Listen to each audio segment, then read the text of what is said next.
Welcome, welcome, welcome to another episode of Your Next 50, where Jenny and I invite you to play big, to be intentional, to conquer those money stories and any story that is holding you back from being your truest self so that you may have the life and the abundant life that you desire. I am Sylvia. And I am Jenny. Welcome, everybody. So excited to have you here. And we are talking about courageous conversations. And if I may, Sylvia, I'm going to kick off with a little story, a little win from one of my clients this week, which she brought. It was beautiful the way she brought her language to it. And she said, first of all, she said, you really made me think with that idea of conflict. We had talked about conflict and how it has her show up. And she brought to me the word carefrontation, CAR-frontation. And she shared with me this beautiful story about how when she went into courageous conversations that she knew, we all know when we have to have them, that if she brought the word caring forward as she engaged, she was able to completely transform how she showed up, what she owned in the conversation, and also what the outcomes were from the space, from that loving lens. And first of all, I was just so incredibly proud of her. And second of all, it made me think about all the other women in the world who associate the word conflict with negative. Conflict with masculine energy, conflict with something to be avoided at all costs because it is a fundamental biological threat, Sylvia. Does that resonate? It is. That resonates. All my life, I realized this just a few years ago, I was the peacekeeper in my family growing up. I think we all take on these roles. And I realized as an adult, I was like, oh my gosh, yeah, I don't like conflict. I don't like arguments. I don't like, I like debates. Don't get me wrong. And I will start some conversations, but yeah, I'm that peacekeeper and trying to keep everybody happy. However, that fails. That does not work because there's always someone, including myself, that feels not listened to, not heard. My needs were not met. And so this conversation, we're having courageous conversations. It really hit home when you had said, let's talk about this. I'm like, okay, let's do it. Let's do it. What kind of conversations are we having? Or, and we talk about being our best selves. And these are the conversations that we need to be having. So I think sometimes as peacemakers, and maybe you resonate with that word if you're listening, or maybe you don't, and I'd love to hear from folks afterwards in the comments. I think sometimes we lie to ourselves. We say, oh, it doesn't really matter. Like when you're not willing to die on that hill and you make the conscious decision, it doesn't really matter. Well, I think what I'm here to tell you is if it matters to you, it matters. And who are you to quantify your matteringness to somebody else's matteringness? And I think where I would love to get people to at the end of this episode is you always matter. And if we can provide you with some tools on how to show up in a new way, in a different way in those courageous conversations, I wish we could give them all a magic wand, Sylvia, and say, if you do this, you'll always quote unquote win. But I actually think really revisiting the win as showing up in a new way is really success for many of us that are struggling with this. Yeah. And the you matter, right? I mean, I think I was trying to think, well, how do I know when do I need to have a courageous conversation? And what came up for me is that when we're triggered by something, and then if we're not feeling totally good and something or someone triggers us, we look at that situation and say, well, what's triggered? Why am I being triggered by this? How can, where is that coming from inside me? And there's usually a need that is unmet when we have a triggered. So it's not in that moment that, when it's not blowing up, right? A lot of people tend to just blow up, and that's how arguments start. And then people, and that's, we all don't want to be in that situation. So I tend to sleep on it, or maybe not sleep on it, but go away, analyze how I'm feeling. Why am I feeling this way? And then come back to have that courageous conversation. I guess I have been having them. We can all think about conversations we've had with spouses, with children, with bosses, with clients. I think that language matters. So, if courageous conversations isn't working for you, maybe it's fierce conversations, maybe it's honest conversations, maybe you need to find your adjective, and maybe you even need to label it when you start the conversation. Again, we can't control how the other person's going to react, but we can set up our space for the language that you're preparing. And I think, as my work as an executive coach, I've really learned a lot about how the importance of the container, Sylvia, that the space we create for those conversations is important. So, in the spirit, I'm imagining this with my boss or something, Sylvia, like in the spirit of us having a more connected, meaningful relationship, or in the spirit of sharing, in the spirit of transparency, could we, so asking permission, have a conversation about X or whatever? Or maybe it's that old, this is how this made me feel, because you can always own your feelings. You can't always own the impact or all those other things. But perhaps it's actually, I'm even going further, an opportunity for a more meaningful dialogue with someone who is an important part of your life. And boy, that Jenny Mitchell gets very excited about meaningful conversations, right? Well, and I'm reminded, we did a great show, if you haven't listened to it, about boundaries. And I find that it comes back, Jenny, I know it's your favorite word, comes back to those boundaries. And I think, again, that trigger comes up. We have this sense of whatever we're feeling, but we know we're triggered. We're not happy in that moment. Why? And then it's usually, again, that boundary, someone's crossed a line somewhere. And then how do we address that? And there are steps. I see these steps being outlined right now, rather than, going home and having, being so mad. We sit in those frustrations, but I think moving forward, this is where our show today is, okay, what's the next step? Once you've identified how you're feeling, what made you feel that way? What are the stories around that? Perhaps you're telling yourself a story that's not even true. It could be, right? Perhaps I remember a situation where I had a boss and I just felt so unworthy in that moment, what they said. And when I had that courageous conversation, they were coming at it from a totally different point. And they're like, no, that's not it at all. This is where I was. This is what I meant. I apologize, and then like, okay. And then I felt so much better. But had I not brought that up, I would have stewed for perhaps a long time, right? Or created even more stories. Yeah. How often do we assume? So I want to go to the biological here. I've been reading this wonderful book about brains and all the different parts of our brains. And let's remember, and maybe this is my brain proving what my heart knows, like I'm going to own that piece. But biologically, we are trained to keep safe. So a lot of the time when we're talking about confronting somebody about something, it is as real. I always use the analogy of the male lion. I'm sorry for the male and female, but the dominant lion and the subdominant lion. I mean, look at the world of animals. It's all hierarchy, right? Yeah. I mean, even the wolves have an alpha there male. Is, yes. There's an alpha. There's a queen bee. There's a queen bee, right? So when you talk about bringing something up that might be dangerous to your perceived hierarchy, there is a biological thing that kicks in, and we've talked about it: fear or flight, fight. And there's another one that I think gets mentioned much less, which is freeze. So I find myself often freezing and just being like, okay, in the animal world, if I start to camouflage myself to the grass, no one will notice me. I won't get eaten, and it'll all be disappear into the tree, right? Let's look like a tree. That is a good one. And how often? Yeah. And I see this with my clients and myself, is like, how often do you go home? We freeze, but then we go home and I said, oh, now I have the best answer. I should have answered this, but we can't in that moment.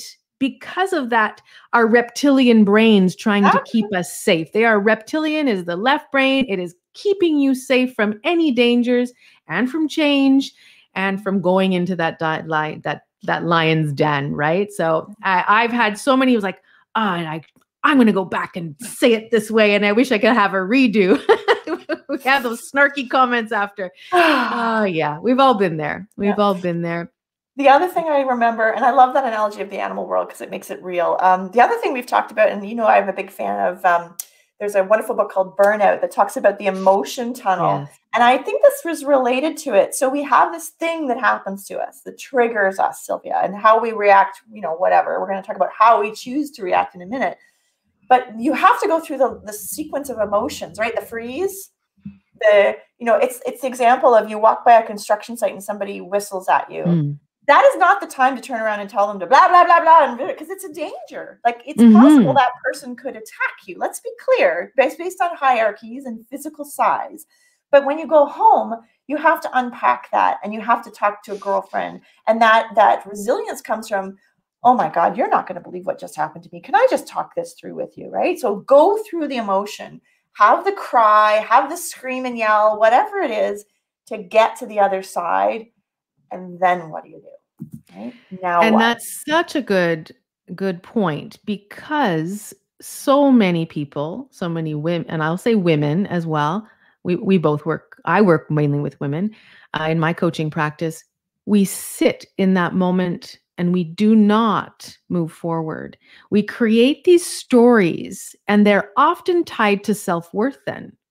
And then if we're not moving forward, they get stuck and they get amplified, and they manifest themselves in unhealthy relationships with ourselves and with others, eating disorders. We're not, our health, it comes out in a back pain and leg pain, whatever it is, because we haven't moved out of that tunnel. That's a great, great book. If you have not read that, called Burnout. And I love that visual of moving through the tunnel. Having the feelings is fine, right? Having the feelings is fine, is what we do with them. And we could look at having a courageous conversation is a way of moving out of the tunnel. Ooh. Oh yeah. Oh yeah. I think that is the place I want to get to. So Sylvia, if somebody's listening to this and going, this is all fine and good, like I'm with you guys, but I'm still paralyzed, or I just don't know how to start. Where is a place how would we start them off? Well, my first is, what am I feeling? Okay. I have to know. I plan my courageous conversations. I kind of visualize them first and how I want to take this, and I don't want to put the other person on the defensive. So I do say, this situation happened. This is how I experienced it. I'd like to see how you experienced it, and then a conversation for me is two ways. So I'm going all kind of different ways here, but knowing what I want to bring. Also, I think not bombarding that person. You had mentioned it. May we have the conversation? So permission. Getting them in a time where they're receptive to what I am feeling or wanting to talk about. Where do you take it? Where do you? Yeah. I want to paraphrase what you said. Number one was be prepared. So do your research, plan ahead. Ask permission, which I think was the one I picked up, and maybe the subtext to that is set an intention. How do you want to show up? How about timing? Like, how long after the thing happens? So say you don't have the ability in the moment to shift. I feel like to go back on something that's 6 months old is like, what? It's done. Like, what? You don't even remember. Like, let's say our brains, they have lots of has happened in in 6 months. Oh, it has to be soon. It has to be right after, like shortly after. Even a week sometimes can be too long. I'm thinking of a boss or an employee that you might have, or a subcontractor working for you. If the job hasn't been, you have to address these things as they're happening, not as they're happening, excuse me, but in a shorter time frame. And I think that the thing that's also coming up, maybe this is is not being attached to the outcomes. Definitely. Often I'm thinking in the past, I've thought about the confrontation as winning the argument or getting my point across, or like proving them wrong. I have a real Achilles heel around just watch me, right? I have that thing where I'm like, you tell me I can't do something, I'm going to tell you how I'm good. So did I tell you? Can I give you a little anecdote? For those who don't know me, for as long as you have, I did it. Well, we did music degrees, and Jenny knows that. And after my music degree, I was working as a receptionist. I think I came back from Europe, and I needed some money, and I got a job as a receptionist. And I was telling them that I'm going to go and do an MBA. And then someone told me, "Well, no, like, what are you talking about? Why would you ever do an MBA?" And then I was like, yeah, you want to see it? Just watch me. So my MBA came out of a former boss in some office here in Montreal telling me that I couldn't do it because I had a music degree and I was artsy. And I'm like, well, I have one now. Thank you. Yeah. And the world needs more of that creative matched with that strategic. That's a plug. I don't know if you're listening and that resonates for you, but we need more of those people. And good for you, Sylvia. Well, I did it. Yeah. That's the Sylvia I know and love. And I love the way, by the way, this is off topic, but you are channeling your younger Sylvia with that hairdo today. If you're listening, yes, yeah, she has her hair. If you're watching on YouTube, my hair is it's up on her head in a beautiful little bun, and it just makes me think of Sylvia at age 19 at some crazy party on Peel Street in Montreal. Just saying. Oh my gosh. But we digress. We were talking about courageous conversations. So we talked about being prepared, doing the research, setting an intention or asking permission to have the space in the conversation. We said we didn't want to wait, so not too long. And then I think the next one, which is really important, is committing to being open and listening. So there are a couple components here about this. I think in the spirit of sharing and not being attached, you need to be able to speak your truth. This is how I felt. This is what happened. These were the ramifications for me. But I think the part we miss sometimes is you said it, it's a two-way. Then you have to truly and genuinely listen to their truth. And then the third thing is, after you've each had your truths, spoken your truths, and they can be, oh gosh, I've been there, where they're completely true, but completely opposite, but it feels very different, is how are we together mutually going to move forward? Do we agree that we want to address this together? Because if one party doesn't want to address it, I don't think you can move forward, Sylvia. There's some things that bump up against people's values that are just completely unacceptable, or ethics, at least in my world in philanthropy and fundraising. And those are just non-starters. Like, those are leave the job kind of things. Could be friendships too. If somebody does something that bumps up against your values. So you both have to agree to work on or address the problem.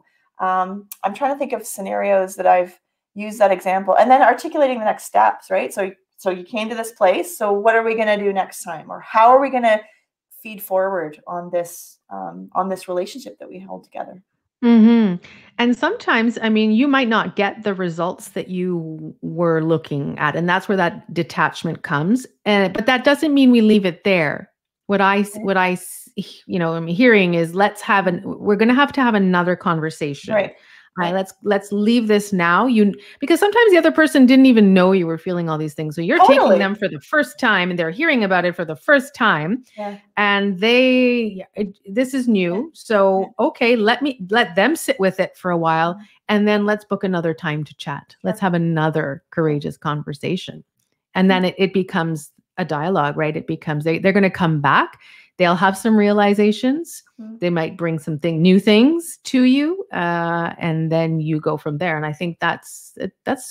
I really have, spouses. If you have a spouse, that these conversations. I was just thinking, something came up when you said the timing, right? It's like, how often do people, your spouse is sitting on the couch, maybe watching a football game or on his phone, and then you say, honey, I was really mad when you did. And then like, what? It's not the right time. It's not the right time. They have to be and that goes for work as well. If you're getting your boss in a big meeting or something right after what's going on in the workplace. So timing, I think, is a crucial step to that whole process. Funny story. And I agree. My husband, we're lying in bed reading at night, and I start this stream of things, right? Because that's the way my brain works. And he looks at me And when we were planning our wedding, which I was very low key, just for the record, I was not a crazy. We had a beautiful wedding, but it wasn't that like complex. And he used to say to me, Jenny, the garage door on wedding planning closes at 10 p.m. Right? Right? Right? Him putting his boundaries down, because he won't be able to give you his best self, right? And that will encourage more conversation and getting you the answers you need. So I think that's I like that. The garage door on this is closing. Yeah.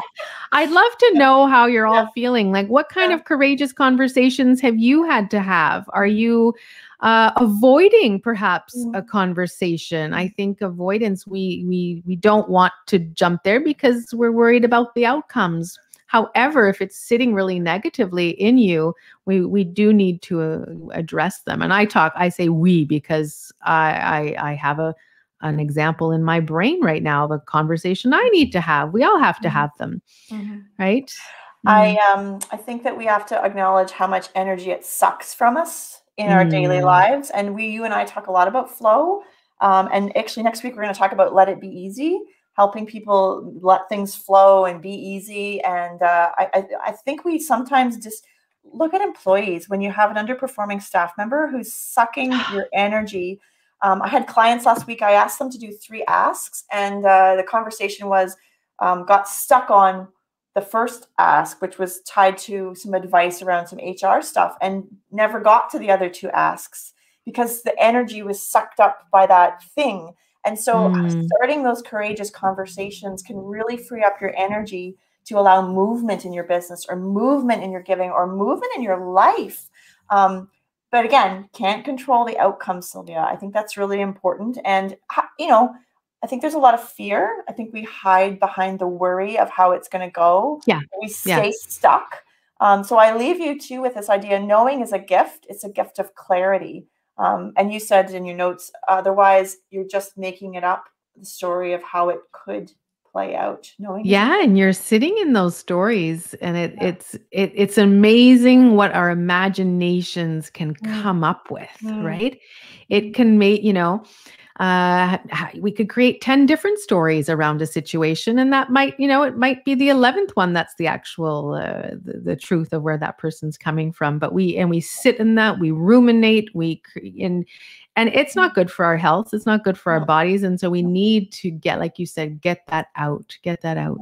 And so many of them are stories, right? I mean, it's all story. So I hadn't planned on doing this, but I'm going to go ahead and share a very personal story with me to close us out.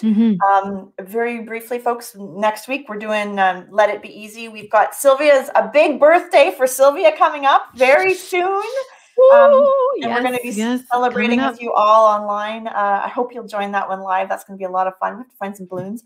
But this courageous conversation thing is hitting me right in my heart, because when I was, and I think you know this story, Sylvia, when I was about 21 years old, I worked for a church in Montreal, and I was on a committee to raise money for something very special at the church.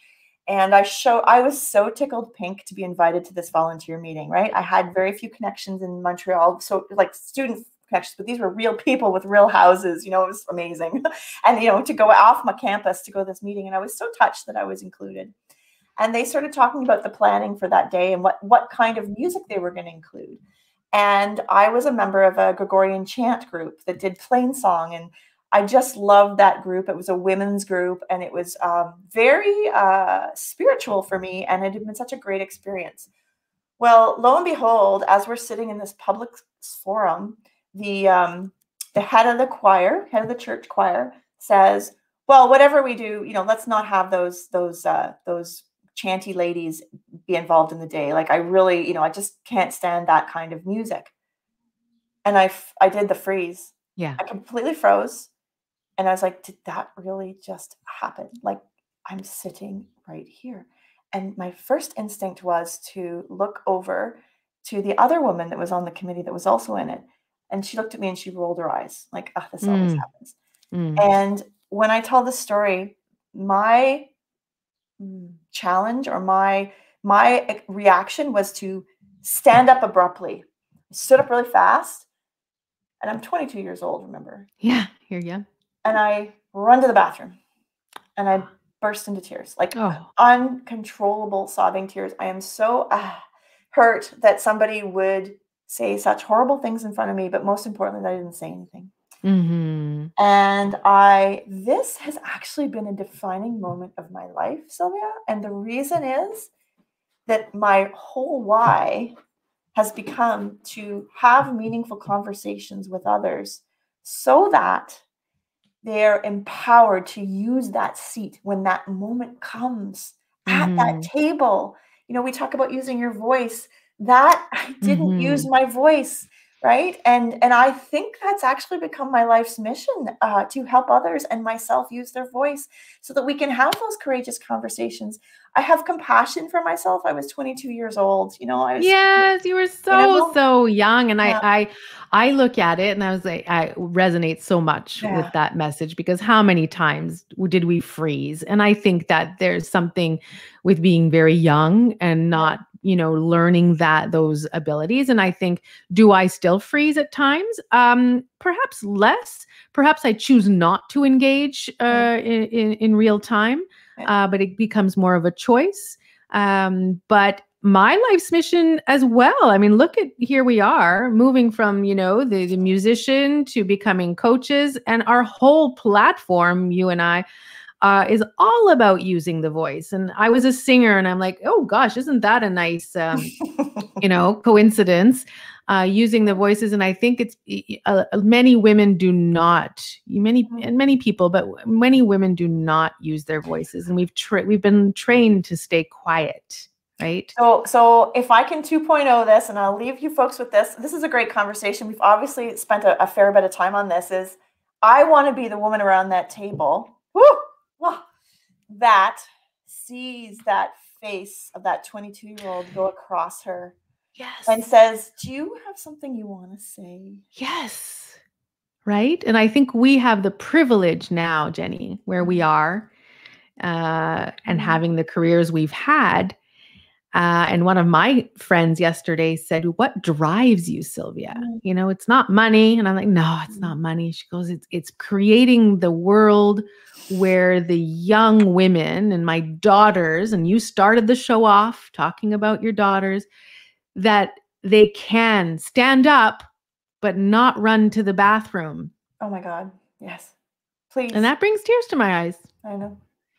And then when my friend, she goes, "There it is, Sylvia. There it is. That is why you are here on this earth." We're going to leave you with this powerful moment. We I are don't want both, to leave. I know I we don't could want sit to leave. here and, but it's been, what a great conversation, Jenny. Thank you so much for opening up and bringing us back to that 22-year-old self. We invite you to have these courageous conversations, to stand up for what you believe in, to use your voice and pave the way for the women and the people around you, and invite the young ones to speak. I think that's I love it.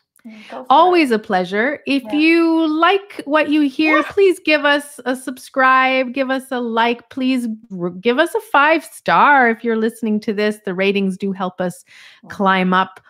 I think in our podcast, we were among the top 200 self-development Canadian podcasts. And I was like, well, that's great. I have no idea what that actually means, but I think it sounds lovely. Well, and I just want to say too, there are 15 people who have left us a 5-star review. And that is just like mind-boggling that this means something to you and that it's connecting. So imagine who we could reach if we moved up that food chain a little bit more, and reached more women across Canada, the United States, and let's go to Europe. Yeah. As you know, we are both coaches. Jenny is an executive coach and a fundraising coach. I am a visibility coach, inviting women to play big and use their voices. If you need or want some help using your own voice and stepping into that place of power that you want to play in, you can reach us here at chavender.com for Jenny, and I am at so-vibrant.com. It would be a pleasure for us to help you on your journeys. Catch us next week. We go live every Thursday at 12 p.m. Eastern, and we're going to be talking about Let It Be Easy. Catch you next week, everybody. Bye-bye. Bye.